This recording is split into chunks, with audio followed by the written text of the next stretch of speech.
va se gêner sur Europe 1. Tous les week-ends de 16h à 18h, Laurent Ruquier. Si vous avez raté l'émission de Laurent Ruquier cette semaine sur Europe 1, c'est le moment d'en profiter. Jusqu'à 18h, on rediffuse pour vous les meilleurs moments. Humour, anecdotes et questions insolites au programme. En voici une par exemple sur Arnold Schwarzenegger.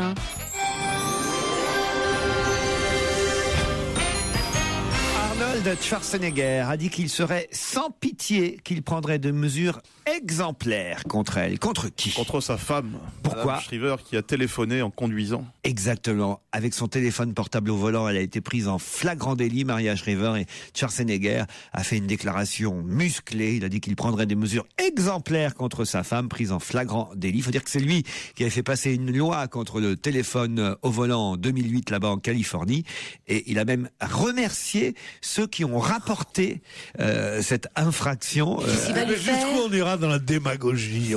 Je vous jure, c'est vrai. Honteux, quoi. Bonne réponse en tout cas de Fabrice, c'est beau. Ouais, quand même. Mais comment? Que va-t-il faire? Il va la battre? Il va la mettre en prison? Oh non, pas quand même, non. Mais c'est quoi la la chaise base électrique, c'est tout. Non, il va lui faire un blâme public. Enfin, en tout cas, il ne va pas atténuer la sentence sévère que ne va pas manquer de prononcer les tribunaux. Surtout que Mademoiselle Shriver, comme vous le savez, Elle a un chauffeur. est la nièce de Monsieur Kennedy, du grand Kennedy. Puisque Madame Shriver était la sœur de Kennedy, mariée avec l'ambassadeur de France, l'ambassadeur des États-Unis à Paris, qui s'appelait Shriver, et donc ça a été un mariage formidable pour lui. Alors cet ingrat qui a sorti ce métèque gonflé de l'anonymat, qui en a fait le président le patron de la Californie. Non, je veux dire, maintenant il va gonflé. un métèque, je peux le dire moi, parce que je le suis moi-même. Et gonflé, je peux le dire parce que vous l'êtes gonflé. Alors donc, ce métèque gonflé, qui va punir la famille Kennedy, mais où on est là? Il va lui interdire. On n'est plus en France, monsieur. Il va lui enlever la voiture. En Amérique, quoi. Il va lui enlever le téléphone, et puis voilà, c'est tout bête. C'est un peu normal quand on est.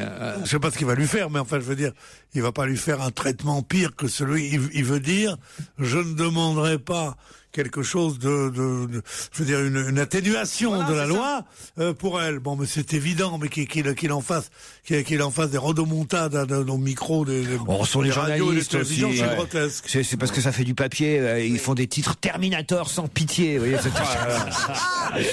La fessée, elle va prendre la fessée là le soir. Elle est jolie en tout cas, la nièce Kennedy. Dites donc. Elle est bien tirée, là. Quoi ? Elle est bien tirée, là.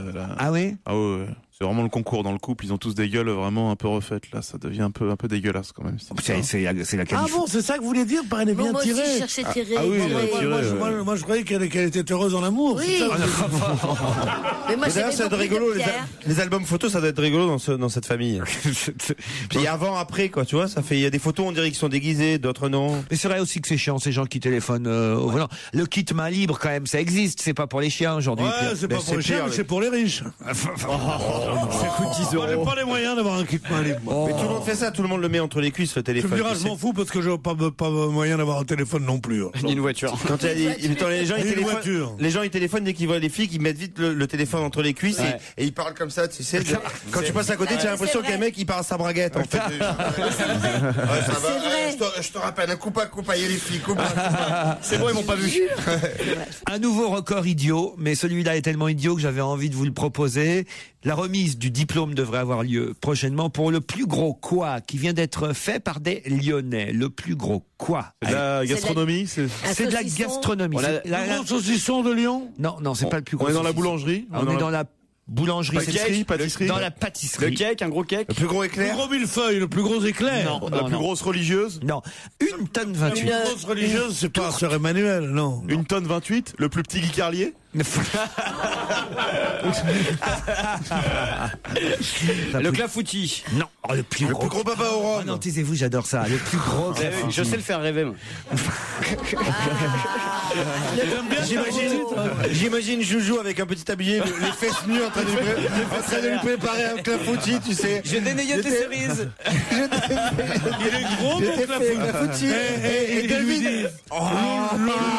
Flan. Et devine, il est où le noyau? Tu viens m'aider à remuer la pâte.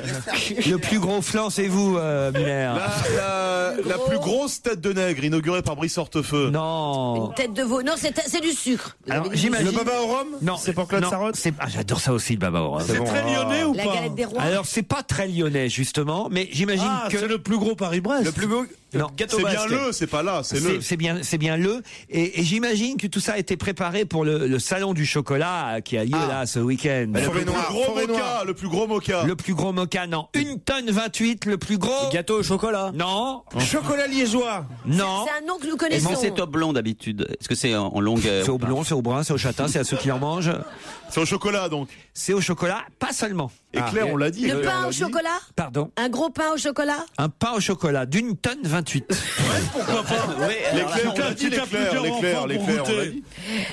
Qu'est-ce qu'il y a au chocolat dans les... Est-ce qu'il y a le mot chocolat dans la réponse? Non, madame. C'est le nom d'un gâteau comme le financier ou le machin. Voilà, c'est le plus gros, Moi, j'adore ça aussi en plus. Ah, mais je le connais, j'achète Ça toujours donne ça, faim. moi. Qu'est-ce que je peux adorer à votre avis? Soufflé au chocolat. Non. C'est Attends. étonnant. Joujou. C'est un joujou au chocolat. Le plus gros joujou. 1,28 tonnes. Œuf de Pâques. Non. Enfin, Joujou, tu sais pas ce chou au qu'il aime. chocolat. Quand même, Joujou, je suis déçu, vous me connaissez. Gérard aussi, Oui. vous me connaissez, c'est un de mes desserts préférés, le plus gros. Éclair. Non. Mais non, qu'est-ce que vous Miam prenez miam. 1,28 tonne, le plus gros. Un pain en raisin au chocolat. Non. Mais non, c'est un gâteau, c'est pas un... Qu'est-ce que j'aime comme cuisine? C'est bon ça de faire comme si Italienne. t'avais Ah, trouvé. voilà. Tiramisu. Le plus gros tiramisu, c'est mon Joujou qui a trouvé.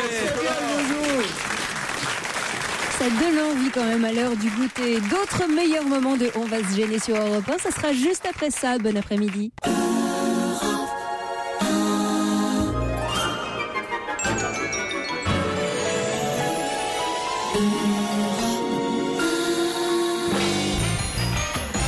Et dans le meilleur de On va se gêner, c'est un duel auquel vous allez assister maintenant. Un challenge auditeur plus précisément.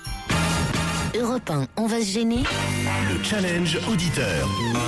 Le moment que Julien Lepers nous envie. Sabine et Pierre, bonjour. Bonjour. Oui, Sabine, vous êtes à Mérindol, dans le Vaucluse. C'est où ça exactement, Mérindol? C'est sud du Béron. Voilà. Pas loin d'Aix-en-Provence et de Lourmarin. Voilà, exactement. Ah bah peut-être vous voyez Daniel Evenou de temps en temps faire ses courses. Tout le temps. Tout le temps? C'est vrai? Non, non, pas du tout. Ah bon. Faites quoi dans la vie, vous? Possible. Eh ben, je suis musicienne et j'enseigne dans un conservatoire. Musicienne, quel genre de musique? Je suis flûtiste. Flûtiste. Ah, ça c'est. Alors là, il va y avoir des plaisanteries, mais je n'en ferai pas. Non, il va surtout y avoir demande de flûte sur Europe 1. Ah bah oui, il faut aller la chercher, là, votre flûte. Ça, voilà, un sport. Ah oui. Comment on appelle ça? Que je n'aurais jamais pu faire parce qu'il faut se taire. Réflexion faite, je viens de réfléchir. C'est ça. Quand vous faites de la flûte, Bien sûr, vous comme êtes la obligé de flûte. vous taire. À la différence du piano et de la guitare, ouais, c'est vrai. Dès qu'on souffle dans quelque chose, faut se taire. Oui, Par contre, la batterie, ça aurait été pas mal pour toi. Parce que moi, tu pouvais parler, personne t'entendait. C'est pas obligatoire de se taire, mais c'est mieux. Pierre, bonjour. Bonjour. Vous faites quoi, vous, dans la vie, Pierrot? De la guitare. Moi, je suis bibliothécaire. Bibliothécaire. Allez chercher un livre, Pierre. Parlez doucement, parce qu'il appelle peut-être de son lieu de travail. Vous appelez de votre lieu de travail. J'entends très mal. Est-ce que t'as pas de ton lieu de travail? Est-ce que vous appelez de votre lieu de travail? Non, pas encore. Tu sais pas le faire de Titoff, toi, par hasard. Mais Pierre, c'est vrai que normalement on doit chuchoter dans une bibliothèque. Est-ce que vraiment les gens parlent comme ça tous? Oui, c'est vrai. C'est un peu une église, une bibliothèque. Comme les restaurants chinois. Comment ça, les restaurants chinois? Ah, moi, dans les restaurants chinois, les gens parlent tout doucement. Ah bon? Elle est folle. Mais non, pas du tout. En tout cas, il y a une il chose marche de à la sûre, baguette. c'est qu'il y aura jamais une bibliothèque Daniel Evenou. Eh ben, tu as- J'ai un souvenir quand je travaillais à la Bibliothèque nationale qui était rue de Richelieu. C'était une immense salle où il y avait notamment des étages dans la bibliothèque.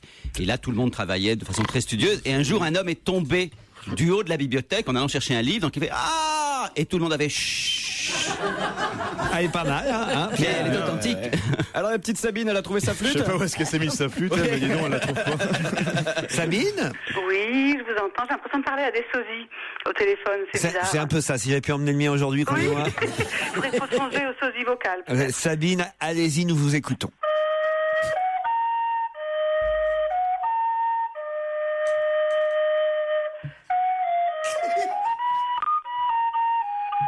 Vous êtes toujours sur Radio Notre-Dame. Dans un instant, la messe de 16h30. Bien sûr. Bonne nuit, les enfants.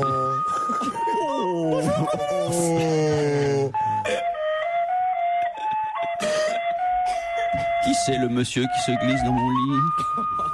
Quand on pense les heures de patience et de travail qu'il a fallu à cette dame pour en arriver à jouer aussi bien. Et pour que tu gagnes les souffrances. Bravo Sabine. C'était génial. Non, parce qu'en plus, elle a l'air de bien jouer. Hein. Ah ouais, superbe. Ah, c'est de la flûte à bec alors, c'est de la flûte à bec. Exactement, c'est la flûte à bec et c'est un morceau qui a servi dans plusieurs films. Alors, si vous voulez trouver la question, peut-être vous trouverez. Alors, c'est quel film? Il y en a beaucoup, mais le plus célèbre, c'est L'Enfant sauvage de Truffaut. Très bien, jolie référence. Brooke Greenberg est née en 93. Elle est un mystère, pas seulement pour la science, mais aussi pour Paris Match, qui publie plusieurs photos cette semaine de Brooke Greenberg. Quelle est la particularité de Brooke? C'est une particularité physique? Alors physique, oui, on peut le dire. Ce n'est pas un être humain. Ah si. C'est au niveau des organes ou plutôt des membres? Ah, c'est plutôt au niveau de tout. C'est un être humain? Oui, je l'ai dit déjà, Gérard. Vous savez, Sabine, Pierre? Ah, pas du tout. Ah là là. Elle a 5 ou 6 bras, un truc comme ça. Elle est née en 1893. 1993, elle a 16 ans. Elle n'a pas testé des médicaments? Non, oh, elle a dû en prendre, j'imagine. Elle n'a qu'un œil, elle est cyclope? Non. Elle a un problème de pilosité? Non. Mais donc c'est une maladie qu'elle a cette. C'est une maladie. C'est une maladie C'est un rarissime. cas unique au monde qu'aucun médecin ne parvient encore à expliquer. Elle a une queue? Elle a une queue? Non. Ça se voit? Ah bah écoutez, je vais vous montrer les photos de match qui sont assez terribles d'ailleurs, hein, je dois dire. Elle a une corne? Non. Des antennes? Non. Elle a des ailes. Elle a 16 ans, elle est née en 93 et... Elle a un visage particulier? Non, enfin oui, évidemment. Elle a 2 têtes. Non. Elle a 2 têtes. Elle a 3 têtes. Elle a 2 têtes. Elle a des lésions à notre périnéale. Elle a des lésions. Oh non. Elle a la maladie du Crohn, c'est pas ça? Non. Elle est lulupucienne. Oui. Lily. Lulupucienne. Non. Elle a les jambes à la place des bras. Non. Si elle devait ressembler à l'un d'entre nous, à qui elle ressemblerait le plus? Joujou. Ah, elle est très petite alors. Oui, ça oui. C'est une miniature. Elle a le corps de Joujou avec la tête de Bénichou. Ça c'est... Ça serait le rêve pour vous. Hein. Le truc à abattre. Ah non. La chimère dégueulasse, tu sais. Elle fait 50 cm avec moi. On était copains comme Ah oui, cochons. j'ai été copain Et avec depuis lui, 2 il est jours, depuis hier, je sais pas ce qu'il. Je lui ai rien fait, hein. Je sais pas. Moi, j'adore mon Pedro. Et il me regarde avec. J'adore mon Pedro pour lui dire la tête de Benichou. Mais c'est pas une tête de con qui va me parler comme ça, non? Bon, dites, alors effectivement... Elle fait moins de 50 cm. Alors ça, c'est vrai qu'elle n'a pas beaucoup grandi, Brooke. Mais C'est ça le point commun avec moi? tout simplement, qu'est-ce qui lui arrive? Elle, Elle ne grandit pas. mieux que grandir, elle ne vieillit pas. Elle ne vieillit pas. Bonne réponse de Jérémy Michalak. Il faut en parler à Frédéric Mais Mitterrand. en quoi c'est une tare? Vous dites que c'est une maladie grave de pas vieillir. Moi, je signe tout de suite. Écoutez, elle a 16 ans et regardez, Avec effectivement, le on croirait un bébé, quoi. Voilà, Brooke. Quoi, elle a 16 ans? Eh oui, 16 ans, Pierre. Comme quoi, peut-être que les conquêtes de Frédéric Mitterrand avaient 40 ans. Hein. Oh non. Sabine, on peut se dire au revoir sur un air de flûte? Encore, d'accord, je vous la suis. Vous allez faire un petit air de flûte pour nous dire au revoir et Pierre va chanter dessus. Et si vous êtes sage, on vous envoie des places et des livres, comme l'autre consolation. Merci beaucoup. D'accord.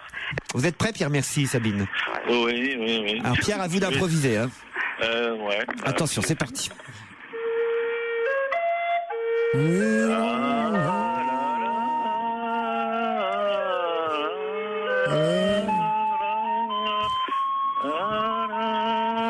non, mais tais-toi, mais qui chante à ma Pierre? C'est l'autre Pierre. T'as dit Pierre chante, alors lui C'est pas vous, Pierre, c'est l'autre Pierre. On se retrouve dans un instant. Merci à tous les deux, bravo. On vous donnera des beaux cadeaux quand même. On va se gêner, présenté par Laurent Ruquier. 7 jours sur 7 sur Europe 1. En semaine à partir de 15h30 et le week-end dès 16h. Tiens, question musique, justement, dans le meilleur de On va se gêner. Qui chante en ce moment Je suis vieille et je vous encule avec mon look de libellule? Brigitte Fontaine. Oh, mais vous allez vite aujourd'hui. Bonne réponse, Brigitte Fontaine. Elle peut être quelle, je t'ai dit. Ça peut être elle ou Patrick Sébastien. Mais alors, ce qui est dommage, c'est que cette chanson, alors évidemment, on retient cette phrase qui est frappante. Je suis vieille et je vous encule avec mon look de libellule. Voilà. Mais alors, la chanson elle-même, elle est magnifique. Ah, vraiment, vous trouvez? Ah ouais, elle est magnifique. Dans quel sens magnifique? C'est une chanson, les paroles, c'est une chanson sur... c'est pour enfants, non? Non, mais c'est une chanson sur les vieux. Bien sûr. Et la bite à Dudule, t'aimes bien ou pas? Et la bite à Dudule, elle est magnifique. C'est vrai que il est revenu. Non, mais c'est pas vrai. Je suis d'accord avec Fabrice Eboué. Faut arrêter quand même à un moment donné. Non, mais c'est simple, c'est très simple. Il suffit d'écouter les paroles. Mais je les connais, les paroles, je les ai entendues. Bon, alors certes. Mais ça, c'est le refrain. Elle dénonce les interdits partout, c'est la prohibition, parole, écrit, fornication, foutre interdit à 60 ans ou scandale et ricanement. Bon, alors écoutez, alors voilà, si c'est Fabrice Eboué qui vous dit foutre, Isabelle Motro, vous allez faire oh mais on s'en fout. Ce qui compte, c'est la façon dont elle l'écrit, la façon dont elle le dit. Personne ne chante ça justement, mais en plus, elle chante mal. C'est quoi le titre exact de la chanson? Vous n'allez quand même pas me dire que c'est une bonne chanteuse, Brigitte Fontaine. Moi, j'adore sa voix. Je suis vieille et je vous encule avec mon look de libellule, oui. Bah non, mais c'est comme si Fabrice chantait je te bouffe la chatte avec mon costume de pirate. Forcément moi, on pourrait pas dire c'est un truc à un télo. Non mais moi je défends pas ça parce que ça c'est le côté provo de Fontaine, elle a toujours fait ça et elle se lève dans les émissions, elle s'en va et machin. Je t'en fous plein la bouche avec mon look de mouche. Ouais, c'est pas mal. Remarquez, je suis pas sûr que ça chanson avec mon costume de fée. Non, il faut un insecte. Mais il faut pas rester à cette phrase là qui est vraiment la phrase faite pour ça, pour qu'on parle du disque et là vous tombez dans le panneau. C'est toute la chanson qui est belle. Je t'en fous plein le con avec mon look de papillon. Voilà, bravo. Je te fais le fion avec mon look de morpion. Ouais, ah non, mais c'est vrai, ça nous fait marrer au bout d'un moment. Parce que... Mais non, elle a une voix extraordinaire, Brigitte Fontaine. Ah oui. Non mais attends, tu m'as pas laissé finir tout à l'heure. Je ne dis pas qu'elle chante bien, je dis qu'elle a une voix incroyable. Ah oui. Voilà, c'est tout. Non mais il faut alors évidemment c'est pas Céline Dion. C'est pas Céline Dion et c'est le sommet évidemment après c'est que évidemment le disque va très peu passer sur les antennes parce qu'on va nous dire et après ils vont évidemment venir en disant vous vous rendez compte le disque est censuré parce qu'elle chante alors que quand elle chante des chansons normales ça passe pas non plus de toute façon. Non mais c'est vrai mais si on connaît le truc par cœur. Mais quand t'es animateur radio tu peux pas annoncer un disque comme ça. Ah si mais nous on va vous le passer. Tiens voilà on peut pas faire un extrait. Écoutez les paroles.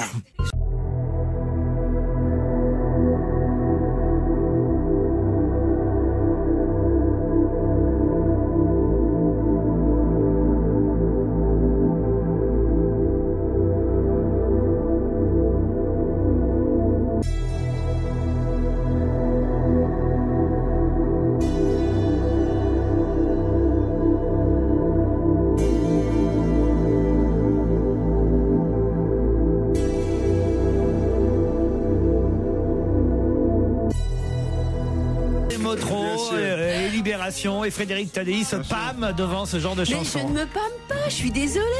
Pourquoi on irait dire que parce que c'est Brigitte Fontaine que c'est mal écrit ou que ce soit non. Je te fous au Maconnel avec mon look de coccinelle. Petite info pour vous qui écoutez régulièrement Laurent Ruquier, sachez que si vous le souhaitez, vous pouvez assister à son émission. Pour cela, il suffit de vous rendre sur le site europe1.fr, sachant que Laurent Ruquier sera en direct de l'Alpe d'Huez le 21 janvier et de Lille le 26 janvier.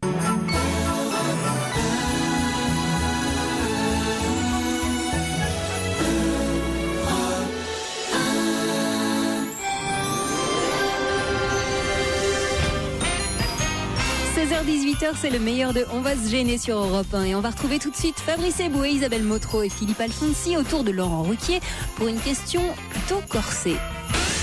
Europe 1, la question ultra difficile.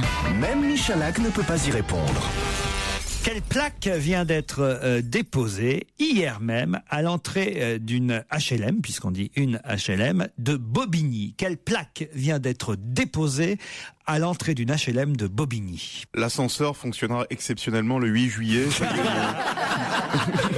Non. Bon, c'est une plaque commémorative? Non. Je dis non un peu trop rapidement. Oui, en quelque sorte, oui. Ça dépend ce que vous entendez par commémorative. Ça rappelle quelqu'un qui vivait là? Exactement, ça oui. Ça rappelle quelqu'un qui vivait là. Quelqu'un de célèbre? Quelqu'un de célèbre, oui. Qui est mort? La plaque concerne quelqu'un qui n'est pas mort. Chanteur? Chanteur, non. Qui a vécu dans cette HLM? Voilà, c'est quelqu'un qui a vécu dans cette HLM, qui est toujours vivant. Comédien? Comédien, non. Renaud? Non. Un homme donc, hein, on est bien d'accord. Un homme, oui. C'est pas un chanteur? Non. Brigitte Fontaine? Non.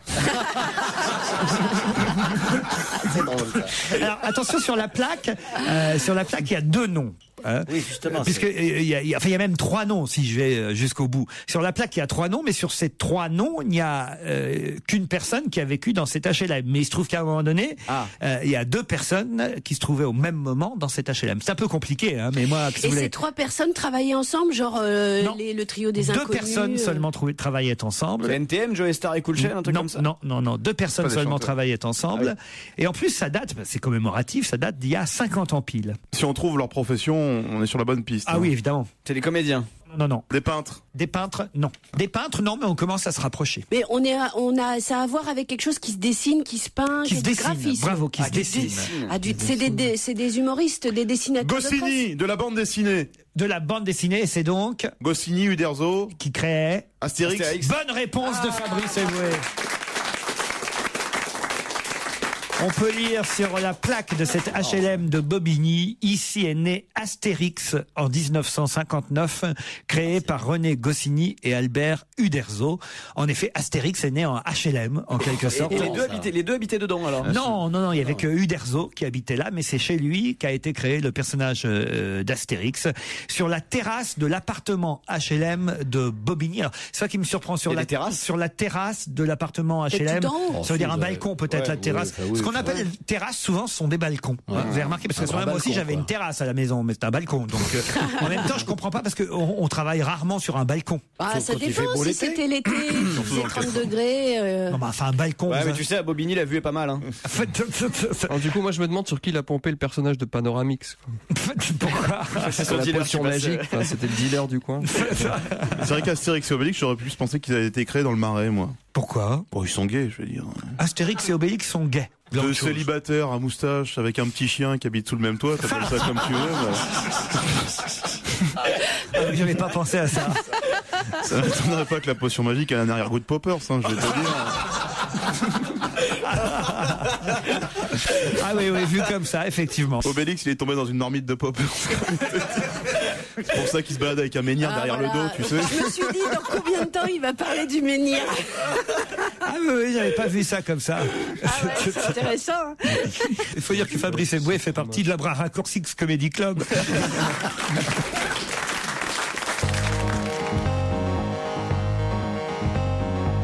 Laurent Ruquier sur Europe 1, on va se gêner. 7 jours sur 7. Et maintenant, je vous propose d'aller en Amérique du Sud avec le meilleur d'On va se gêner. On va se gêner sur Europe 1. La question équitable. Elle vient de loin, mais tout le monde a sa chance. Ah ben, il vient du Venezuela, la question équitable, puisque là-bas, Hugo Chavez, le bon petit père du peuple, comme on le surnomme dans Libération, qui veut que le pays fasse des économies d'électricité. La trop faible production d'électricité et le manque d'eau pourraient affecter le pays. Alors, qu'a-t-il suggéré à tous les Vénézuéliens de faire pour économiser de l'électricité? L'amour dans le noir? Non. Changer les matins, c'était dans l'idée. Changer les ampoules. Vous en souvenez pas? Non. Ah, bah, c'est ça. Mettre des ampoules basse consommation. Non. Éteindre les pacemakers? Ah non, il est vraiment soucieux du moindre détail. Vous allez voir, non, pas éteindre les pacemakers, non. Oh, je suis même pas sûr qu'ils en ont, qu'ils en aient, pardon, au Venezuela. Éteindre la télé, arrêter la télé à une certaine heure. Couper la lumière dans le frigidaire. Non. C'est un truc qui économise, qui permet d'économiser? C'est un truc pour vanner les Américains ou pas? Il a même fait, je vais vous donner un autre truc qu'il a fait qui est assez rigolo. Il a chronométré lui-même combien de temps il passait sous sa douche. Alors, il dit, moi, je prends 1 minute pour me mouiller, 1 minute pour me savonner et une 3e minute pour me rincer. 3 minutes douche, et il demande à tous les Vénézuéliens de faire pareil. Ça, c'est un des conseils qu'il donne. L'autre, c'est lequel? 4e minute pour baiser? Non. Ça n'a pas rapport avec la douche. Ça a à voir avec les toilettes? Oui, avec les toilettes. C'est-à-dire de tirer la chasse qu'une fois par jour? Non. De pas laisser la lumière. De faire dans le noir, de pas allumer. Alors, de pas allumer. De faire dans la douche. Non. De faire pipi et caca debout pour gagner du temps? C'est peut-être un détail pour vous, mais moi je le fais. Mais moi je le fais, ça, pipi dans la douche. C'est sympa, j'adore. Ah ouais. Il n'y a rien de meilleur. On prend pas la douche ensemble, mais. Ah bah si. Et donc c'est la lumière dans les toilettes? C'est la lumière dans les toilettes. À la bougie, avec une bougie. Alors d'être assis, ce qui évite d'allumer la lumière, parce qu'on n'a pas besoin de viser. Je vais vous donner la bonne réponse. De faire des stages avec Gilles Montagnier pour apprendre à chier dans le noir. Quelle horreur! Le stage. Ça arrive souvent, tu vas dans les toilettes publiques, tu sais, t'as une crotte juste sur la cuvette, tu sais pas pourquoi, c'est des mecs qui... C'est des non-voyants. C'est quand Gilbert est passé. Mais vous êtes fous. Vous vous rendez compte de ce que vous dites quand même. On va pisser sur les toilettes, mais toujours à côté. Alors là, il suggère à ses concitoyens, Hugo Chavez, d'aller aux toilettes la nuit quand il va. Non, la nuit de Noël, ouais. Non, ça... quand la nuit de Noël, il y a plein de bougies partout, ils peuvent chier dans la grâce à la douce pénombre que fait la lumière de la bienvenue de l'enfant Résout. Déposer la bûche. Je vous ai pas bien donné l'information. Sous le sapin, dans les souliers des gosses. Ça concerne le pipi de la nuit. Ça veut dire il dit si vous vous relevez la nuit pour aller aux toilettes, n'allumez pas. N'allumez pas. Prenez une lampe torche. Non, la lampe torche, c'est pour après. Prenez une lampe torche. Une lampe torche cul. Une lampe de poche. Une lampe de poche. Avec des piles à cul. Voilà. Ouais, parce que c'est quand la nuit on a toujours des poches là. Ouais. Et puis c'est pratique en plus. Il suggère. Tu couches avec un kangourou. D'un côté tu te tiens, de l'autre tu vises avec. Il suggère à ses concitoyens désireux d'aller aux toilettes la nuit de se munir d'une lampe de poche. Bonne réponse de Gérard Miller. Laurent Ruquier sur Europe 1, on va se gêner. 7 jours sur 7.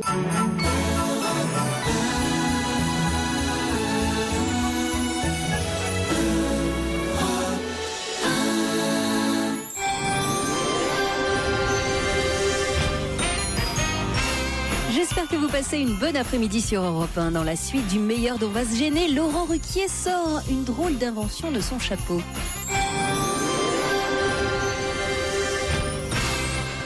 Ah, j'ai une bonne question là qui, alors en plus va nous permettre de quitter la politique. C'est une jeune femme qui s'appelle Lauren McCarthy et qui vient d'inventer un drôle de chapeau. Elle appelle ça le chapeau du bonheur. Mais qu'est-ce que c'est que son chapeau? La capote? Non, ah non. C'est le chapeau du bonheur. C'est pas bête, le chapeau du bonheur pour la capote. C'est un chapeau qui procure quelque chose? C'est-à-dire? Il y a quelque chose dedans. Il y a un réfrigérant dedans? Non, il n'y a pas de réfrigérant. Pas besoin de... C'est un chapeau à tête, hein? Comment, un chapeau à tête? Pour mettre sur la tête. Oui, un chapeau, généralement, c'est sur la tête. Je sais pas, oui, mais bon. Vous le mettez ailleurs, votre chapeau? Ouais, parfois, ça m'arrive. Donc. Alors, c'est un chapeau de soleil, c'est un chapeau qu'on met dehors, déjà? Alors, c'est un chapeau qu'on met de temps en temps pour s'entraîner, en quelque sorte. C'est un chapeau qui donne, par exemple, un port de renne? Non. Parce que c'est très lourd et alors. Non, pas un port de renne. Non, mais quelque chose de très particulier. C'est un chapeau, évidemment.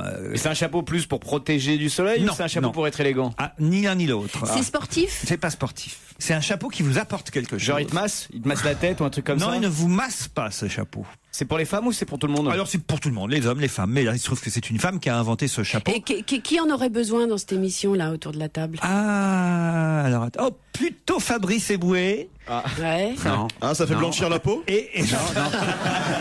Non, ça défrise. Et plutôt Fabrice. Avant de connaître Olivier de Kersauzon, j'aurais dit Olivier de Kersauzon et finalement, non. Finalement, non, il en a pas besoin, Olivier. Truc qui rend intelligent? Non. Ça rend aimable? Pas aimable. Ça rend poli? Pas poli, mais sympa. Ça rend sympa. Parce que quand on est poli, sympa, on retire. C'est pas le mot sympa. Il y a un capteur dans ce chapeau. Alors, un capteur? Il y a un capteur. Elle a inventé un chapeau avec un capteur situé sur la joue. Bon, et alors? Comme ça, alors. Sur la joue du chapeau, parce que les chapeaux ont des joues. C'est-à-dire, t'as un capteur qui relie le chapeau et le chapeau est relié à votre joue. Il y a un capteur sur votre joue et là, qu'est-ce qui se passe? Ça fait sourire. Ça fait sourire. Ah, bah bonne oui, réponse d'Isabelle Motro. Pourquoi tu fais la gueule? C'est pas la gueule, Fabrice, il arrête pas de se prendre la poche. Non, c'est pour Bénichou, ça. Pour Bénichou, c'était bien. J'ai pas dit que vous faisiez la gueule, mais peut-être vous êtes plutôt du genre humour blague à froid, quoi, vous voyez? Ah, d'accord. Humour noir. Moi, j'aurais failli en avoir besoin. Non. Non, mais attends, on va développer là. Hein? Non, ce n'est pas ce que j'ai dit, maître. Ça, c'était pas une bonne idée, Laurent. Ouais. Maître de Kersauzon, j'ai dit qu'avant de vous connaître, dans mon imaginaire, je me disais, tiens, il doit être un peu mal embouché, il doit faire la... Il doit faire la gueule tout le temps. Et puis non, j'ai vu arriver un homme rayonnant, un homme souriant, un homme ouvert, qui a fait battre mon petit cœur d'un seul coup. Et puis toi, Joujou, ça a commencé comme ça, quand même. Je crois que je vais quand même commander 2 chapeaux. Je crois que c'est un chapeau qui rend pédé en fait. Mais alors attends, comment ça peut faire Je vous sourire, explique comment il marche, hein, le chapeau de Lorraine McCarthy. Oui. Elle a conçu un chapeau donc qui détecte, grâce à un capteur situé sur la joue, l'intensité de votre sourire. Et si vous ne souriez pas assez, hop, le chapeau vous pique à l'arrière de la tête. Quelle horreur! Il t'envoie une décharge électrique. On ne sourit pas. Et ça fait sourire, ça. Ça vous pique la tête Mais à ça l'arrière fait pas sourire, avec ça. une petite pointe. Aïe! Et grâce à une utilisation répétée de l'appareil de conditionnement, vous allez vous entraîner et surtout entraîner votre cerveau à sourire tout le temps. Voilà. Ça s'appelle le chapeau du bonheur. Vraiment con à la fin parce que t'as toujours Bénet avec le sourire idiot. Non mais alors il est comment le chapeau? Parce que s'il est franchement ridicule, t'es Pour l'instant, il est chez Stéphane Bern. Oui, c'est ça.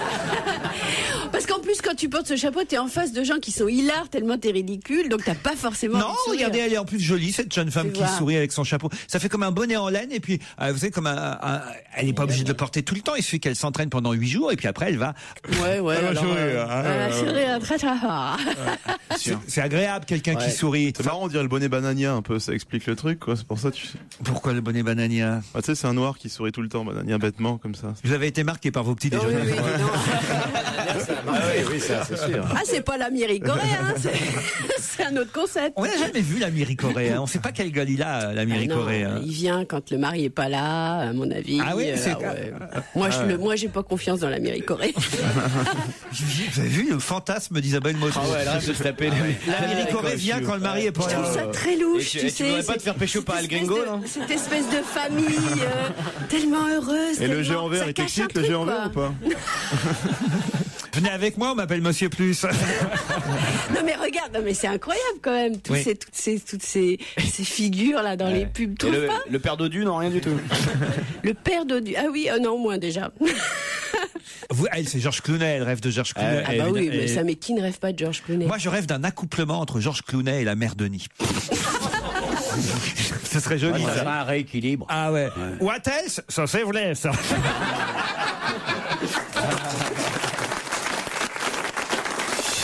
On va se gêner Laurent Ruquier et toute sa bande. jusqu'à 18h sur Europe 1.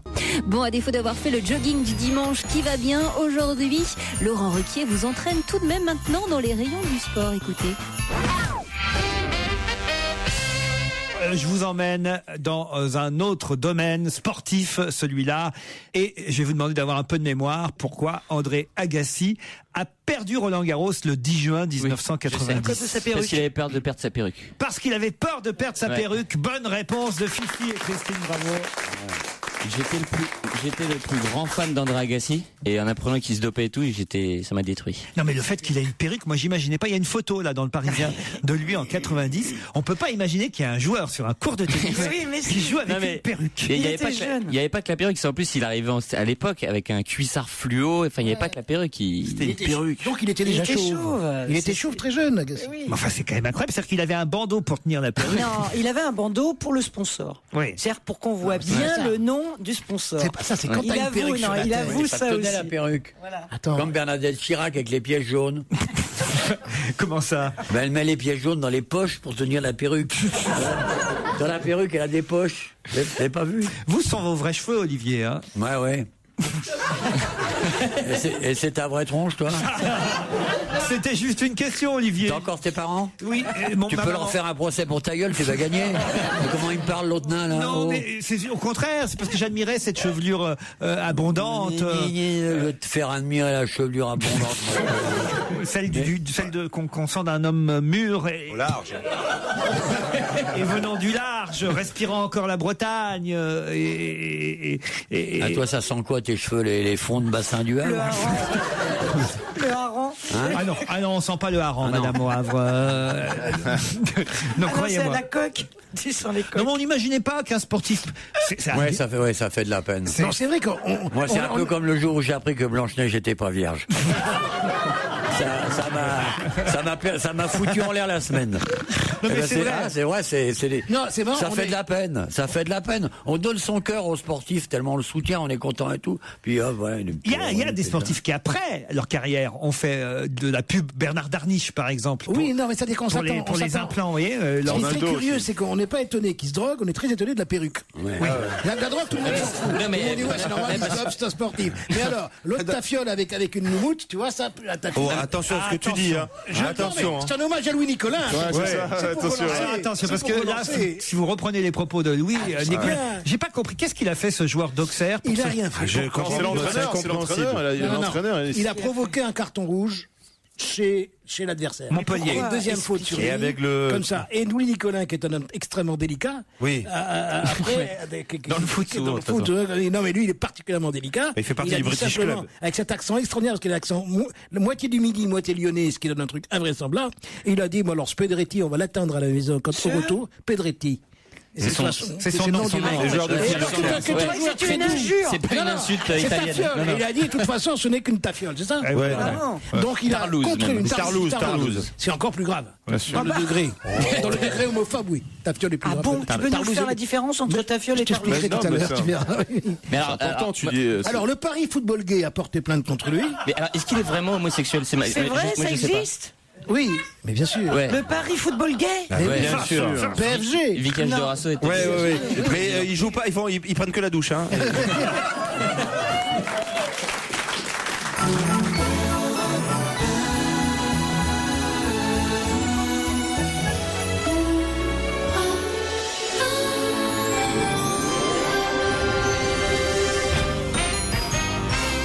Allez, la suite du best-of d'On va se gêner, c'est tout de suite sur Europe 1.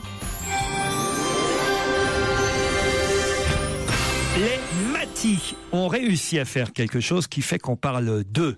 Une naine s'appelle Mimi. Je préfère que ce soit lui qui l'ait fait. Est-ce que vous savez ce que sont que les Matis d'abord? Les Matis, c'est pas des bijoux? C'est pas des bijoux, les Matis. M-A-T-I-S. C'est genre un peuple dans terre inconnu. Ah, c'est vrai que Frédéric Lopez aurait pu aller chez les Matis. Comme les Dogons. Alors, je sais ce qu'ils ont fait.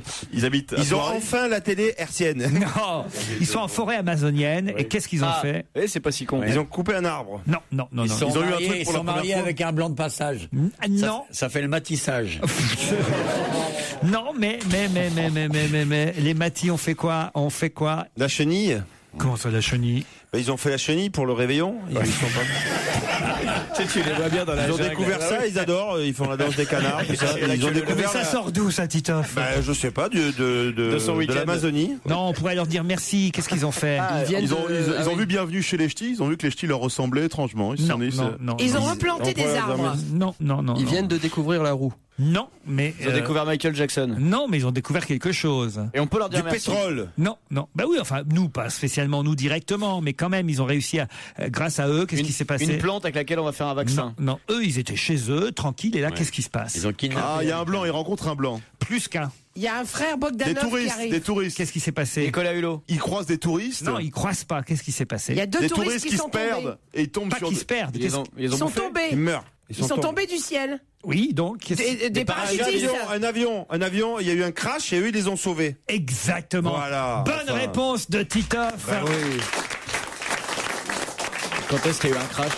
Là, ce week-end, enfin un peu plus que le week-end, parce qu'on a su que ce week-end, le temps que ça revienne depuis les Matis, vous imaginez un peu. Ils sont crashés en 1988. Faire la traduction du pato, là, comment ils appellent? 9 survivants d'un avion de 11 passagers qui s'était écrasé. Jeudi, voilà, j'ai le jour exact, ça s'est passé jeudi. On a l'année ou pas? Jeudi dernier. Jeudi dernier à Itui, en pleine forêt amazonienne, et 9 survivants ont été secourus par les Indiens, les Matis, une tribu qui a permis de les localiser. C'est eux qui ont réussi à faire signe grâce à des panneaux, puisqu'ils sont. Mais pourquoi ils ont pas mangé? Parce qu'ils sont pas cannibales, les Matis. Ils sont tombés un jeudi. Vendredi, c'est poisson. Ils ont eu du bol. Et samedi, ça aurait pu être assez frais. Donc, c'est à ça que... C'est ça qui les a sauvés. leur survie. C'est une belle histoire quand même, t'imagines. Ah oui, ça fait pleurer. Non, mais ça doit être flippant. Ça doit être flippant. D'avoir un Kleenex. Parce qu'ils vivent en autarcie. En autarcie, en Amazonie, on a dit. Oui, mais voilà, isolés avec des sarbacanes, des colliers de dents de singe, des noix de coco sauvages. Ouais, quand tu les vois arriver après un crash d'avion, tu dois pas être à l'aise. Des noix de coco pas sauvages, vous? Quoi? Des noix de coco pas sauvages. D'élevage. La noix de coco de Paris, c'est une petite noix de coco du 14e. Des noix de coco sauvages. Oui, notre coco de Bertillon, tout ça. C'est ce qu'est l'Amazonie imaginée par l'éleveur de moutons. C'est vachement bien quand même. De temps en temps, des équipes télé qui viennent les filmer et qui permettent. Ils sont habitués alors. Oui. Ils ont des fusils, ils ont des moteurs hors bord. Ah bon, ils ont des jet skis.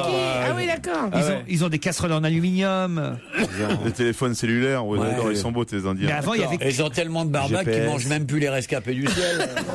Avant, il y avait qu'une maison collective par village, vous voyez, où résidaient des dizaines de personnes.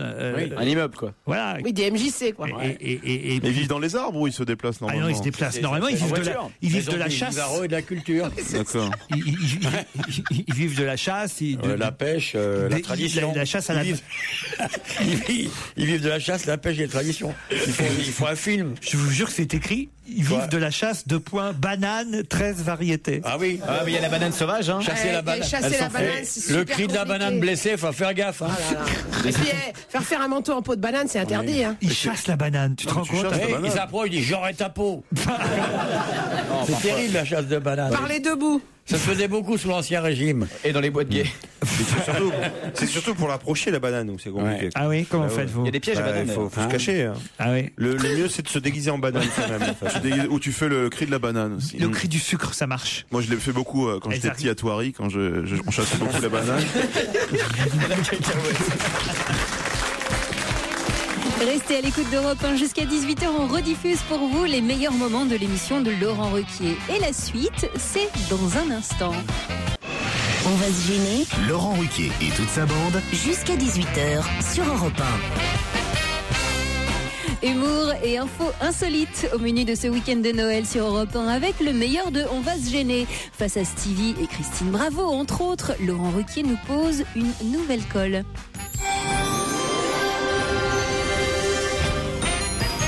Pourquoi Manuel Pellegrini a-t-il des problèmes depuis qu'il a rencontré Alcorcon? Pourquoi Manuel Pellegrini a-t-il des problèmes depuis qu'il a rencontré Alcorcon? C'est en Italie ou en Corse? C'est pas en Italie, c'est pas en Corse. C'est le surnom de Charles Pasqua? Non. Normalement, vous devriez pouvoir me répondre pourquoi Manuel Pellegrini, Manuel Pellegrini, a-t-il des problèmes depuis qu'il a rencontré Alcorcon? Alcorcon, comme Al Capone. C'est en un seul mot, Alcorcon. Ah, mais c'est un surnom, Alcorcon. C'est pas un surnom. C'est pas un homme, Alcorcon. C'est pas un homme. C'est un endroit. C'est un endroit, Alcorcon. Ok. C'est le Jésus mexicain? Non, Alcorcon, c'est en Espagne. C'est en Espagne. Oui, ça me dit quelque chose. C'est un rapport avec la reine Sophie? Du tout. Sofia? Ah, Laetitia. Alors, expliquez. Ah bah je sais pas. J'ai dit ça au pif. C'est Laetitia? Non. Ça n'a aucun rapport. Attends, tu peux nous redire le nom du mec? Manuel Pellegrini est un sportif espagnol. Alors, sportif, oui. Non, c'est un grand mot, mais... Oui. C'est un torero? Il est dans le domaine sportif. Et Alcorcon, c'est le nom d'un taureau? Non. Il est entraîneur, Manuel Pellegrini. C'est le nom d'une arène? Bah oui. Du Real Madrid? Bravo, Stevie. C'est l'entraîneur du Real de Madrid, Manuel Pellegrini. Franchement, il faut que ce soit Stevie qui s'intéresse au football. Oui, et Alcorcon, c'est facile.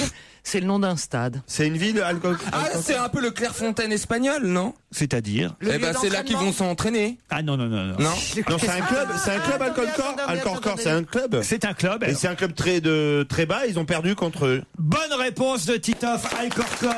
Ça fait plusieurs matchs qui perdent.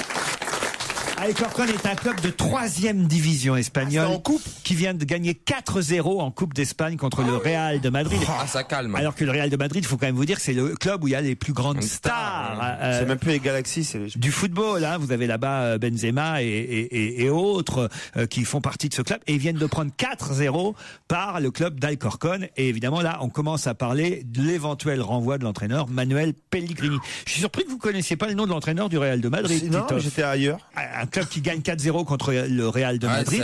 C'est quelque chose. Ah, n'est-ce pas, Stevie? Ah bah ils ont prié Saint-Rita. Ça a marché, tu vois, comme quoi il faut prier. Mais il y avait l'équipe. Moi, j'aime bien quand Stevie s'intéresse au football. C'est quand même. Non, mais j'aime bien aussi. Je regarde le football assidûment même, comme la F1, comme voilà, j'aime bien. Tous les sports, vous. Mais c'est ta notion de assidûment. Assidûment, ça veut dire assis chez lui au Mans. Devant la télé au Mans. Je regarde assidûment. Bizarrement, au Mans, je regarde jamais la télé. Ah bon? Ah non, je regarde la télé à Paris, mais jamais au Mans. Au Mans, j'ai trop de choses à faire. Ah oui? Ramasser les crottes de chien dans le jardin, déjà. C'est vrai qu'à Paris, il n'y a rien à faire par rapport au Mans. C'est vrai. À Paris. Bah non, attends, dis donc, réencadrer la Joconde pour 1100 €, ça prend du temps. C'est con, quoi. Ah, vous êtes bête, mon Dieu. Mais non, mais dans une maison, t'as toujours quelque chose à faire. Ah oui. Mon Dieu. Tu peux pas rester assis. C'est sûr que moi, je prends pas du City Bank, par exemple, ça pollue. Je prends de la pierre magique. Alors oui, il faut frotter, c'est plus long. Faire le ménage. Mais oui, il y a plein de... Moi, j'ai compris ce qu'il a dit. Parce que j'ai les deux. J'ai la pierre magique et j'ai du City Bank. Et je trouve que les deux sont efficaces. Mais je comprends rien à ce qu'il raconte. Non, mais là, il parle de ménage. Non, ce que je veux dire par là, dans une maison, il y a forcément plus de travail, surtout quand t'as des principes. Je ne sais pas si vous avez un pied-à-terre à Paris, mais si vous avez besoin de quelqu'un pour venir faire le ménage chez vous, Stevie peut se proposer, il adore ça. Ah ouais, mais chez les autres, il y a quelqu'un qui fait le ménage, vous faites ça vous-même, Olivier? Oh bah il a une tête à faire ça lui-même, oui. Je me demande s'il a un chez lui d'ailleurs. Et il se met un petit bandana sur la tête et tout. On ne voit pas chez toi. Et un petit plumeau. Je mets des poils pour me sentir portugaise et puis je balade. Arrête de ma gueule. Stevie, vous voyez pas Olivier faire le ménage? Mais non, et je le vois même pas dans un salon chez lui. Je le vois pas chez lui. Pour moi, c'est un SDF quoi. Enfin non, mais pas SDF dans le sens péjoratif. Mais continue. Mais voilà, on a l'impression que t'as pas de foyer quoi. T'es dans un avion, tu repars, il repart et voilà. Il est toujours de passage. C'est un homme de passage. J'ai à l'hôtel moi. Ah, vous êtes à l'hôtel donc on va dire. Ah oui. À quel hôtel? Quelle chambre, le numéro? C'est quoi le numéro? Dis donc, t'es pas marié, salope? Oh, le cri du cœur. C'est vrai, ça, il a raison. Mais le fait que je sois marié, ça lui donne pas plus de chance pour autant. Hein. Non, enfin. Je parle à Christine. Hein. C'est ça, je voulais vous prévenir, Olivier de Kersauzon, Christine Bravo est libre. Alors c'était d'autant plus inquiétant. Ouais, il y a des jours comme ça où... ouais, mais ça c'est comme les restaurants, tu sais. Quand tu passes, il y a un resto où il y a personne dedans. C'est pas bon signe. Tu préfères aller au resto, mais quitte à attendre, tu vas au bar, prendre des apéritifs, tout ça. Mais tu préfères quand même aller au resto où il y a du monde à l'intérieur, quoi, voilà. Même si c'est un buffet à volonté. Hein. Bon après-midi à l'écoute d'Europe 1. Alors c'est vrai que jusqu'à 18h on rediffuse les meilleurs moments de Laurent Ruquier, mais sachez que vous pouvez réécouter vous aussi tout seul comme des grands. On va se gêner sur le site d'Europe 1, europe1.fr.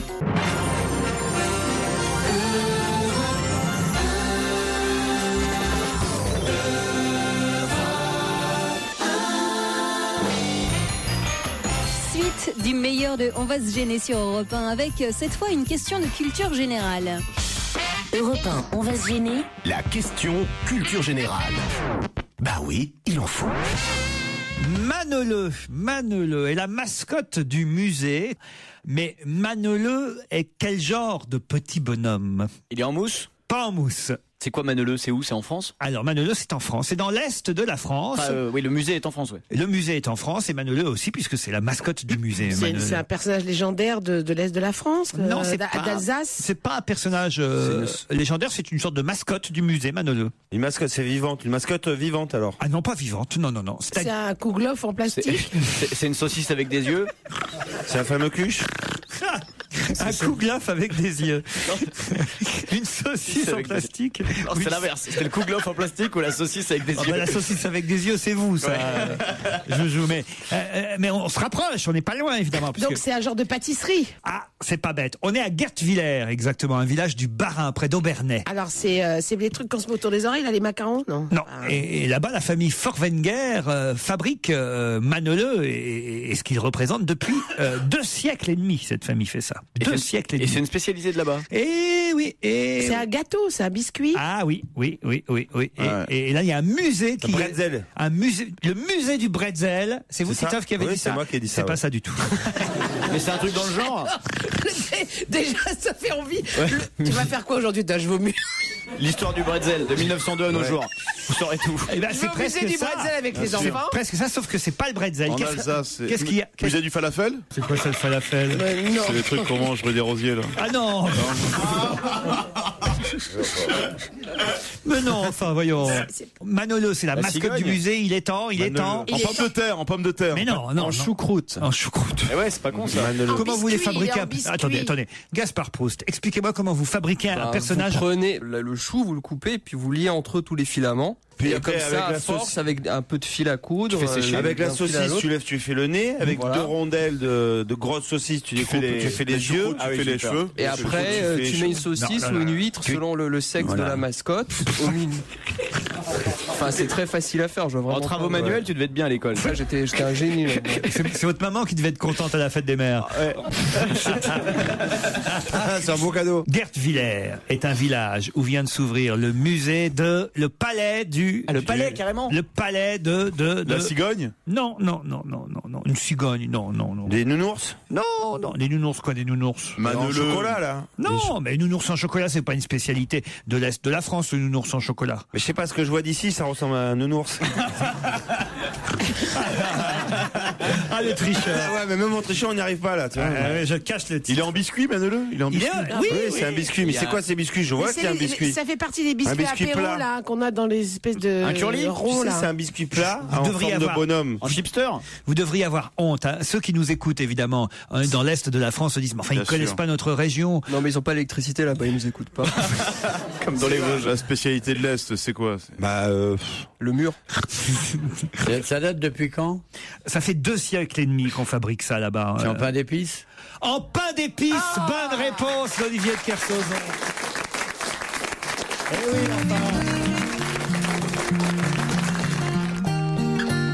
On va se gêner. En semaine à partir de 15h30 et le week-end dès 16h. Laurent Ruquier et toute sa bande, 7 jours sur 7 sur Europe 1, bien entendu. Pour les fans de Laurent Ruquier, en revanche, j'ai une nouvelle pépite à vous proposer.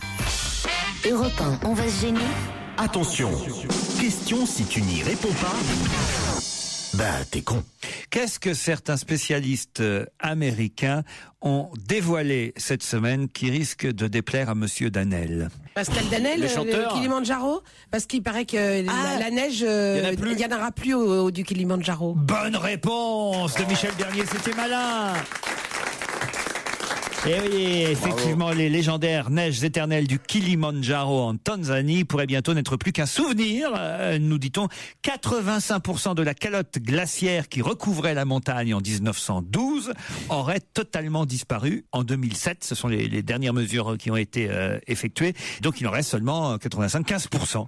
15% de ce qu'il y avait en 1912. Bon, ça veut dire qu'il y en a encore des neiges éternelles. Il peut encore chanter, Pascal. Voilà, il peut encore chanter un moment. Enfin, C'est le même disque qui chante. Oui, depuis. c'est ça. Oui. vous le connaissiez, Pascal Danel? Les neiges du Kilimandjaro, bien sûr. Ah oui, quand même, alors. Quand même, ouais. Vous les avez vues, vous, déjà, les neiges du Kilimandjaro, je suis sûr, Olivier de Kersauzon. C'est pas vraiment en bord de mer. Hein, J'ai pas vu, non. On croirait qu'il ne voit que le bord de mer. Vous ne voit que le bord de mer, il n'y a que le bord de mer qui m'intéresse. Pour moi, vous êtes un peu comme Nicolas Hulot, vous êtes un... Vous êtes une sorte de... Tu cherches le conflit, là. Ah bon, vous n'aimez pas Nicolas? J'aime bien Nicolas. Il est plus écolo. Moi, je m'intéresse qu'au monde maritime. Les neiges du Kilimandjaro, ne vont peut-être plus exister un jour. Vous vous souvenez de la chanson, Michel? Vous pouvez me la chanter? Allez. Ça, j'étais sûre. Ah oui, Michel, allez-y. Autrement, on a le disque. Je préfère. Mettez le disque. Non. Non, mais... Elles te feront un blanc manteau. Mets le disque. Où tu pourras dormir bientôt. Et voilà. Vous n'aimez pas les chansons populaires, hein, Pas la Olivier? musique. Parlez aux autres, là, j'ai un téléphone. Oh non, vous n'allez pas prendre toutes vos communications. J'en ai pas beaucoup. Il y a la femme de Gérard qui accouche, il attend des nouvelles. Ok, merci, au revoir. Qu'est-ce Non, qu'on mais peut... ce qui m'épate, c'est un téléphone, ce que vous avez. C'est Ouais. une sorte d'ancêtre de...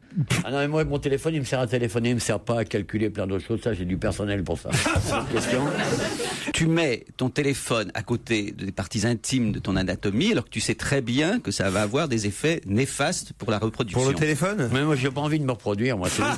C'est le simulacre de la reproduction qui m'intéresse, mais pas la reproduction elle-même. Ce n'est pas exact. Moi, je connais ta progéniture, elle est charmante. Je suis pas comme toi, un espèce de vieux satyre qui met enceinte une pauvre fille de 29 29 ans, qui est en train à cette heure-ci de hurler à l'hôpital dans des douleurs atroces. Pour mettre on sent le jaloux.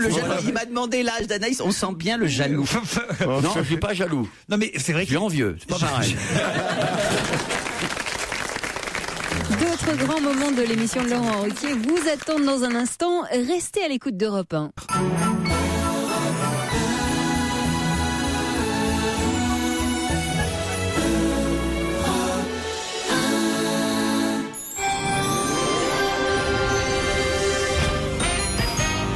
Et si on parlait un peu de politique maintenant dans le best-of de On va se gêner On va se gêner sur Europe 1.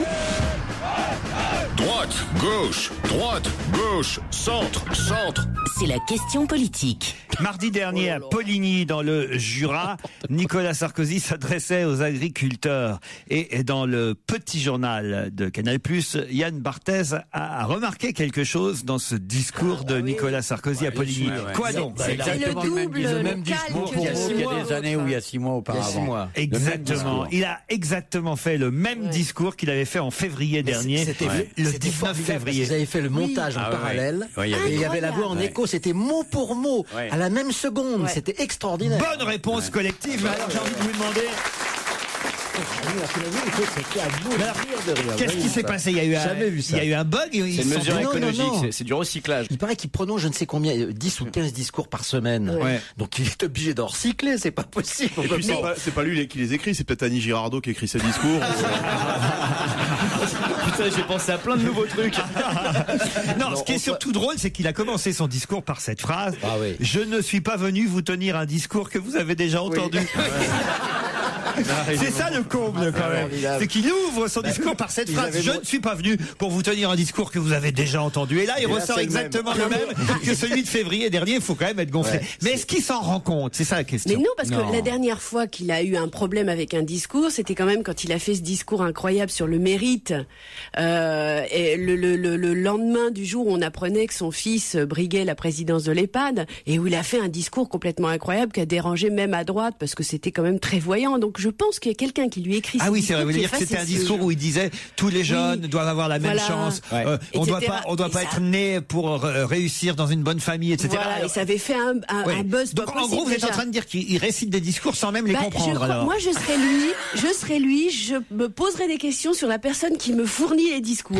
Parce que je sais pas si c'est un traître ou si c'est quoi. Il y a quelque chose, quoi. Vous pensez que ça peut être Villepin qui lui écrit ses discours? Peut-être. Peut-être une taupe, oui. Dans l'équipe présidentielle. Parce que Villepin, il est assez doué dans le discours. Alors, c'est pas ça, c'est qu'il est grand, Villepin. Sarko, il dépasse pas le pupitre, il arrive pas à lire, certainement. Sarkozy fait du copier-coller devant les agriculteurs. Il a dû se dire, bon, c'est les agriculteurs, je peux leur refiler dans le Jura, ça se saura pas. Non, mais il y a un truc rigolo, c'est que cette fois-ci, quand il a prononcé son discours sur la terre et l'identité nationale, ça fait un buzz invraisemblable, tout le monde se met à gueuler.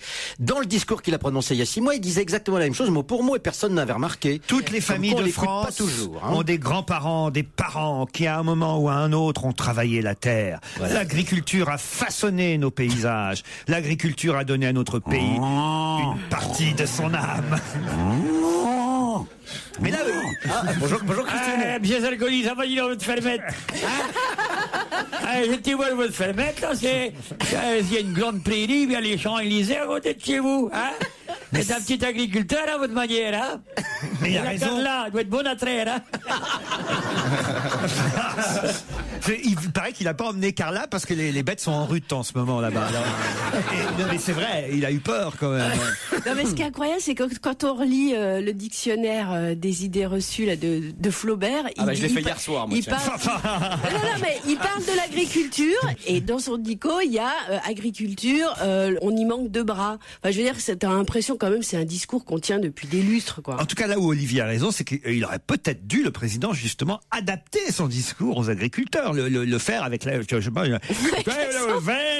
toutes les familles de flancs sont des glands plans, les plans les moyens, ils ont travaillé la terre. Entre le bousseur, dont vous voulez des bordel de merde.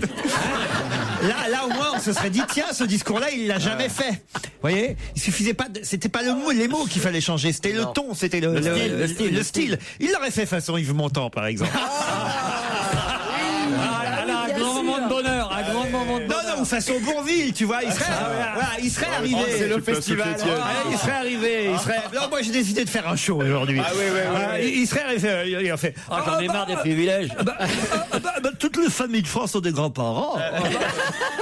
Des parents, puis à un moment donné, dans la famille, il y a toujours quelqu'un qui a travaillé la terre. Ça a moins bien marché. Alors, en revanche, il avait fait. Écoutez.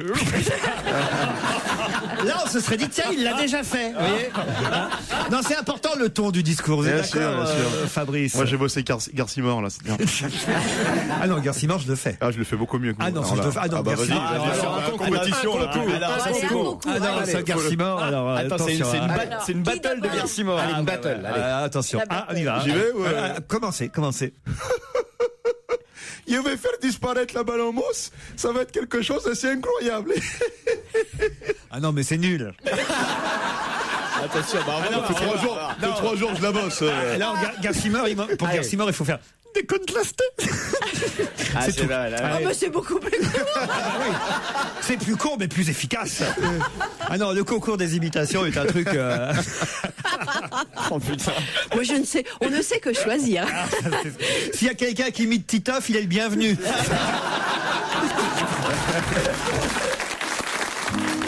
Laurent Ruquier sur Europe 1, on va se gêner. 7 jours sur 7. Allez, quant à nous, on retrouve tout de suite la bande à Ruquier, particulièrement dissipée.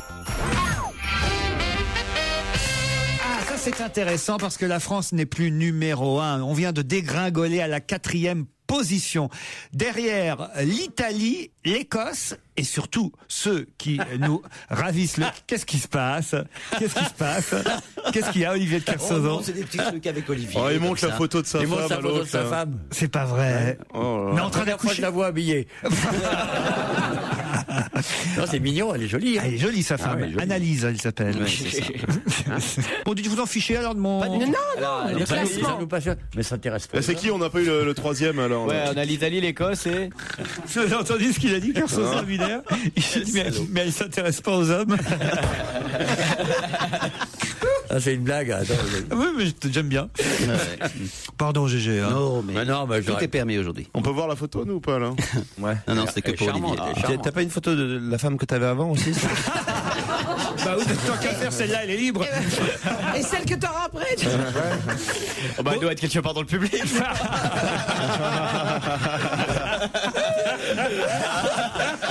C'est vrai que c'est grâce à moi que Gérard a rencontré sa compagne. Il a hésité entre Daniel et Anaïs, finalement. Il a fait, Bon, dites là, j'ai quand même quelque chose d'inquiétant pour nous les Français, autant vous le dire. Alors, puisque la France était première jusqu'à maintenant. Elle vient d'être rétrogradée, la France, à la 4e place. Devant elle, maintenant, devant nous, je devrais dire, nous avons désormais les Italiens, les Écossais et surtout ceux qui sont en tête, qui ont donc pris notre place, les Irlandais. Mais de quel classement s'agit-il? C'est le nombre d'accidents de voiture? Non, pas du tout. La natalité? C'est lié à la sexualité? Non, parce le taux de chômage? Non. L'alcool bu par habitant? Non. C'est les ventes d'un produit? Non, du tout. Est-ce que quelqu'un ici a contribué à faire baisser peut-être Titoff? Peut-être Titoff. Ah, les gens qui arrivent à l'heure? Le nombre d'heures de sommeil? Non. Et c'est bien ou c'est pas bien qu'on ait perdu la première place? C'est pas bien, c'était bien qu'on soit en tête. C'est ma faute en plus. C'est pas la natalité. C'est lié à la sexualité. Non, la natalité, non? La sexualité, pas directement, mais un petit peu quand même. La natalité, non? Non. Le nombre de viols? Non. Merci, Tito. Merci. La consommation de porno sur Internet? Non, c'est pas sexuel à ce point-là. Mais quand même, il y a un rapport avec la les natalité gens qui mangent des chips. À cause de Titoff, ça? Oh non. Les romantiques? Non. Réfléchissez bien. Ce serait intéressant si vous regardiez évidemment les 3 pays qui sont désormais devant nous. Alors qu'on était premiers. Désormais, vous avez les Irlandais, les Écossais et les Italiens. Donc c'est lié. Qui sont liés à l'Europe? C'est pas lié à l'Europe. C'est lié au rugby? C'est pas lié au rugby. C'est pas lié au climat, puisque c'est vraiment pas le même climat. C'est la consommation d'un produit? Non, du tout. C'est les rapports entre les hommes et les femmes? Non. Ah oui, ça peut être ça. Oui. La parité dans les mariages. C'est lié à ça. Mariage? Non, pas les mariages. Les gens qui se marient avec. Aucun rapport avec le mariage. Les paxés? Non. C'est politique? Ce n'est pas politique du tout.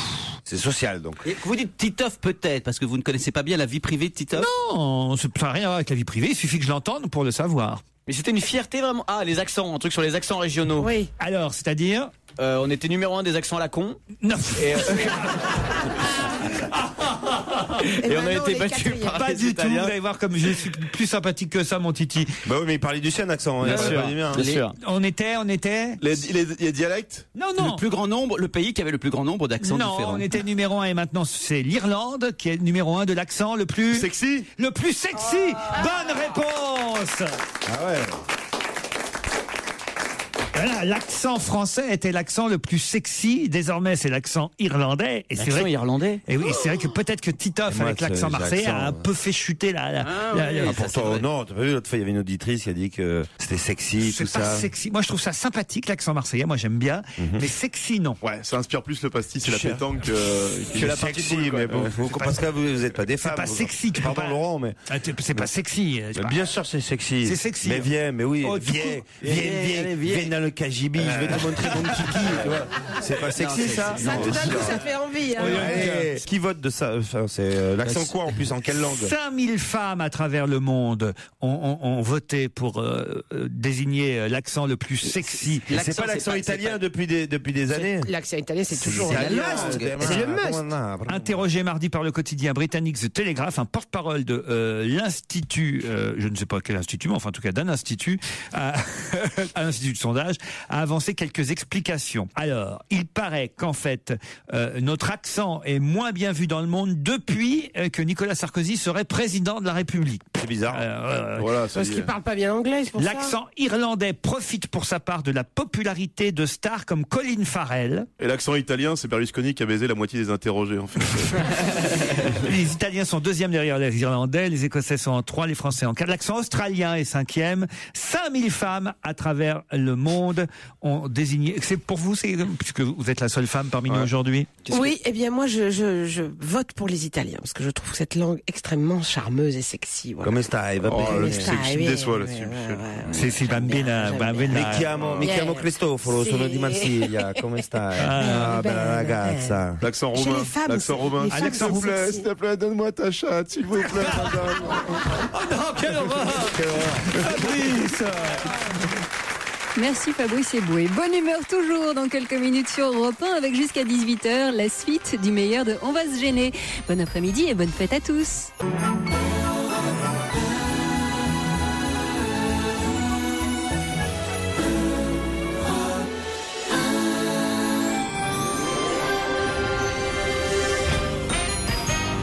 Claude Saoud, Fabrice Eboué, Pierre Bénichou, ils sont tous là autour de Laurent Ruquier pour le best-of de On va se gêner sur Europe 1. Depuis votre passage à l'Olympia, écrit Guillaume, j'ai recommencé à fumer sans complexe. En effet, à la sortie de l'Olympia, les deux seuls chroniqueurs que j'ai vus allumer une cigarette sont Philippe Tesson et Claude Sarraute, respectivement 81 et 83 ans. Alors je pense pouvoir continuer sans problème. Alors je tiens à répondre à Guillaume, c'est un mauvais raisonnement, c'est que tous les autres sont morts, les autres fumeurs. Mais oui, en fait, c'est pas parce qu'il y en a deux qui ont 80 ans qui fument qu'il faut en déduire que fumer, évidemment, est bon pour la santé. Ça veut dire que tous les autres sont morts. Je signale que moi j'ai eu la grippe, machin, achat, machin. Eh bien, ça tombe sur les bronches et le fait que j'ai tant fumé, ça fait que je guéris mal. Alors là, je le recommande aux gens. Attention, fumez pas trop quand même. Et sur l'alcool, il n'y a qu'un vaccin contre la grippe, ce n'est pas celui. C'est la Ligue française de football. Une seconde. Il n'y a qu'un vaccin contre la grippe, c'est pas du tout pour la grippe normale et pour la grippe A qu'il faut le faire. C'est un vaccin pour les poumons qui s'appelle Pneumo 23. Ah bah c'est parfait. Pneumo 23. Et ce truc-là, ça vous protège les poumons parce que cette grippe n'est dangereuse que si elle atteint les poumons. Eh ben moi, ça y est, j'ai toussé. Eh ben toi, c'est trop tard de toute façon depuis le temps. Alors faites pas que tousser, Claude. Je vous appelle lire ce mail. Est-ce que c'est vrai que vous non, si c'est méchant, tu le lis. C'est pas méchant, c'est pas méchant. Ah, attention là. C'est pas méchant, Claude. C'est fragile. C'est un peu embarrassant quand même. Est-ce que vous étiez dimanche 25 octobre à Paris au cinéma pour voir le film Mademoiselle Chambon avec Vincent Lindon? Oui, ah ben oui, voilà. Oh merde. Alors, il se trouve que, paraît-il, vous auriez fait quelques bruits un peu délicats pendant la durée du film. Oh non, alors. C'est ce que dit quelqu'un qui était assis derrière vous. Alors c'est une... Oh, je peux même pas parler. Ça m'arrive de péter. Ah. Ce qui est drôle, c'est que c'est pour aller voir un film qui s'appelle Mademoiselle Chambon. Ouais. Là, jamais. Au cinéma, jamais. C'est pas vrai. Et dans une brasserie, parce que j'ai un doute pour une fois. Mademoiselle Chambon, mais fait pas beaucoup de bruit. Hein. Non, j'ai rien pété du tout. Assise aux côtés de Sophie de Menton. Quoi? Oui, vous étiez aux côtés de Jamais, je suis avec ma vieille copine, Elisabeth Pinault. Moi, je l'appelle Zaza. Zaza et la pétomane. Zaza Pinault, on n'en a pas connu une, nous. Moi, non, mais vous peut-être. Les vieillards. Pète. Oui. Ce que tu veux. Mais pas jamais en public quand même, on se retient. Non. En tout cas, c'est pas ce que dit Philippe qui était derrière. Je vous garantis, Laurent, que la prochaine fois, j'emmènerai un déodorant. Voilà. Je vais vous donner son téléphone. Et Sophie de Menton en plus. Quoi, Sophie de Menton? Je te parle avec Sophie de Menton, n'importe quoi. Comment il saurait que vous étiez dans ce cinéma? Qu'est-ce c'était quoi comme cinéma? Mademoiselle Chambon, dimanche 25 octobre à Paris, le film avec Vincent Lindon. Voilà. Oui, ça. C'était bien le film. Écoute, moi je trouve ça pas mal. C'est un peu long quand même. Il y a des longueurs. J'ai l'impression que t'en avais un peu rien à péter, quoi. Pierre, peut-être une réaction là-dessus. Pierre est effondré. C'est pas ma faute, Pierre. Non. Savoir que vraiment, juste après, pour mon petit déjeuner, je me lève très tard, pour mon petit déjeuner à 4 heures, je vais avoir des histoires de grand-mère péteuse. C'est pas possible. Est-ce qu'il y avait des odeurs? C'était fort? C'était faible? Ma copine, elle s'appelle Zaza, mais quelle envie.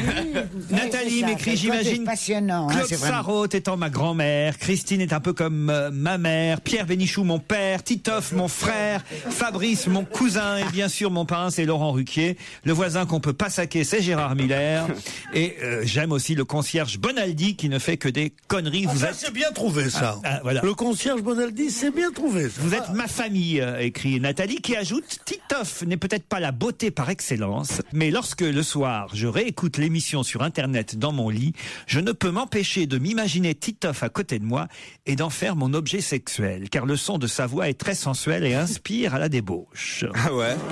C'est Nathalie qui vous a pris comme sextoy, vous vous rendez compte un peu? On termine avec une petite histoire envoyée par Antoine.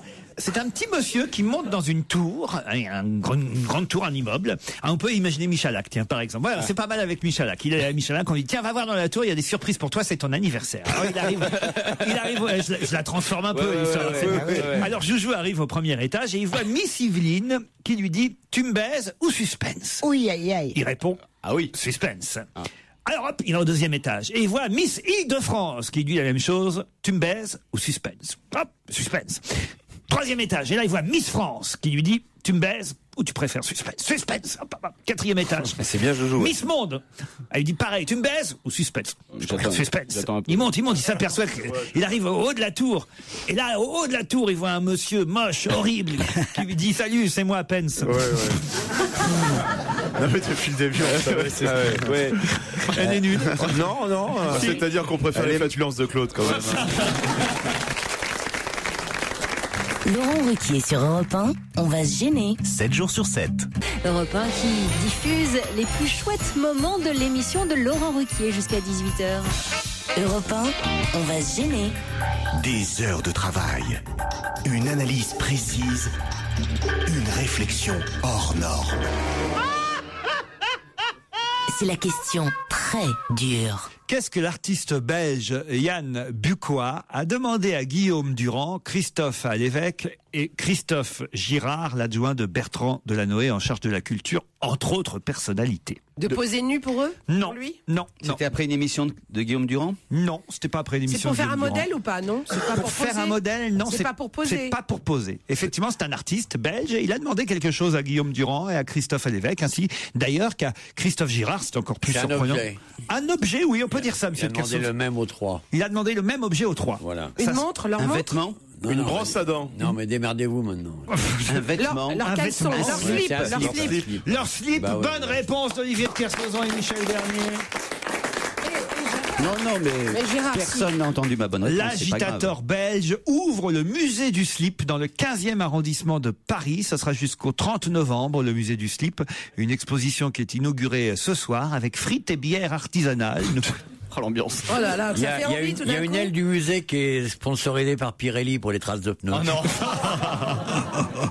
Mais c'est quand même curieux que l'adjoint au maire chargé de la culture, monsieur Christophe Girard, ait donné son slip. J'avoue quand même. Ah, parce qu'ils l'ont tous fait, ils l'ont tous donné. Ah bah non seulement il a demandé, mais ils l'ont donné. Ah, c'est ça. Christophe Alévèque a donné son slip, Guillaume Durand a donné son slip, et on peut aller voir les slips qui sont lavés, nous précisons. Ah bah j'espère. Ils ont déjà été portés, mais ils sont lavés. Ils sont sous cadre, j'espère. Perversion que je Sous cadre, ils sont sous cadre. Et alors, c'est c'est quel genre de slip qu'ils portent? Ça dépend. Hein. Vous avez le string, le caleçon, voilà, ça dépend des personnalités. Alors d'autres personnalités, il n'y a pas d'autres personnalités? Ah non, on nous a pas donné les noms des. Il y a celui de Guy Carlier, ça prend un salon tout entier.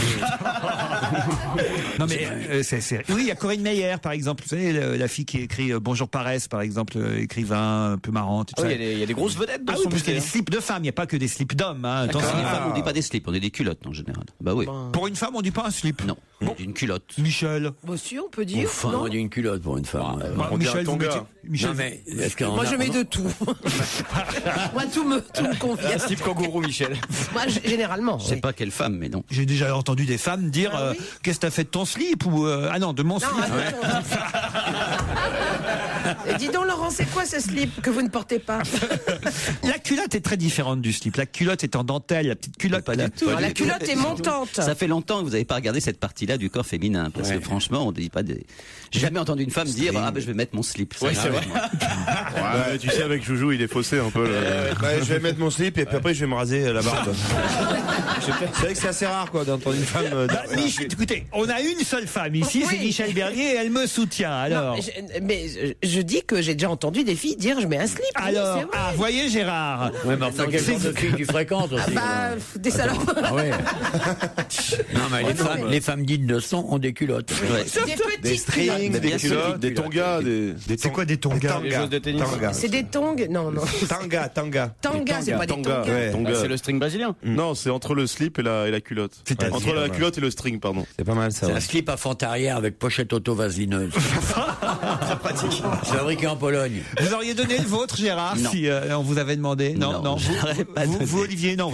Pas. Non, moi non plus. On m'aurait demandé mon slip que je l'aurais pas donné. Non, c'est vrai que c'est curieux. Moi, j'aurais été Monsieur Girard, j'aurais jamais donné.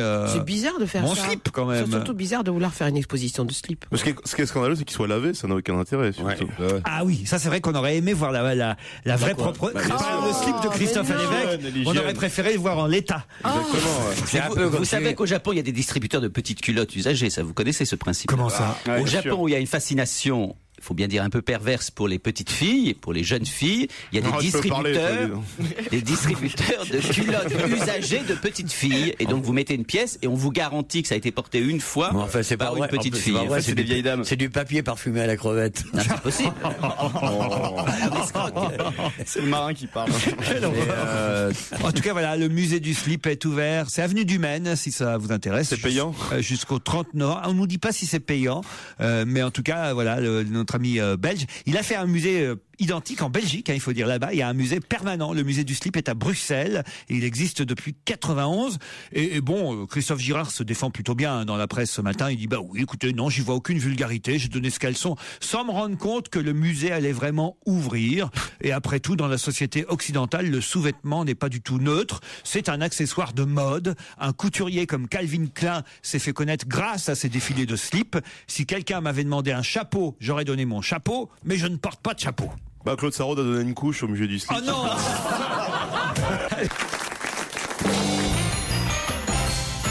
Bon appétit à l'écoute d'Europe 1. Vous en voulez encore? C'est une question de religion maintenant qui va être soulevée par Laurent Ruquier dans les meilleurs de On va se gêner sur Europe 1. Europe 1, on va se gêner.